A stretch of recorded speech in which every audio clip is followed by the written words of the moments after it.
मेरा नाम सोनू कंवर, कक्षा 7 है। कलयुग समाज के अशुभ लक्षण। कुटुंब कम हुआ, संबंध कम हुआ, प्रेम कम हुआ, मर्यादा कम हुई, लाज लज्जा कम हुई, विनम्रता कम हुई, समर्पण कम हुए, पुस्तक वाचन कम हुआ, खान पान की शुद्धता कम हुई, बाल कम हुए, कपड़े कम हुए, नींद कम हुई, घी मक्खन कम हुआ, पीतल तांबे के बर्तन कम हुए, भाई भाई का प्रेम कम हुआ, सत्य कम हुआ, अतिथि कम हुए, धैर्य कम हुआ, श्रद्धा और विश्वास कम हुआ, बड़ों का सम्मान कम हुआ और भी बहुत कुछ कम हुआ जिससे जीवन सहज था, सरल था। संतान को दोष न दे।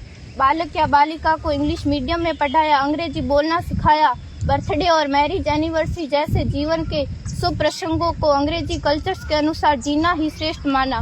माता पिता को मम्मी डैड कहना सिखाया। जब अंग्रेजी कल्चर से परिपूर्ण बालक या बालिका बड़ा होकर आपको समय नहीं देता, आपकी भावनाओं को नहीं समझता, आपको तुच्छ मानकर आपसे जुबान लड़ाता, जब आपको बच्चे में कोई संस्कार नजर नहीं आता, तब घर के वातावरण को गमगीन किए बिना, संतान को दोष दिए बिना एकांत में जाकर रो लीजिएगा, क्योंकि पुत्र या पुत्री की पहली वर्षगांठ से ही भारतीय संस्कारों के बजाय, मंदिर जाने के बजाय केक कैसे काटा जाता है, यह सिखाने वाले आप और अम्मी है। जब बच्चा पहली बार घर से बाहर निकलता है तो प्रणाम और आशीर्वाद के बदले बाय बाय कहना सिखाने वाले आप और अम्मी है। हम परीक्षा देने जाते समय इष्ट देव बड़ों के पैर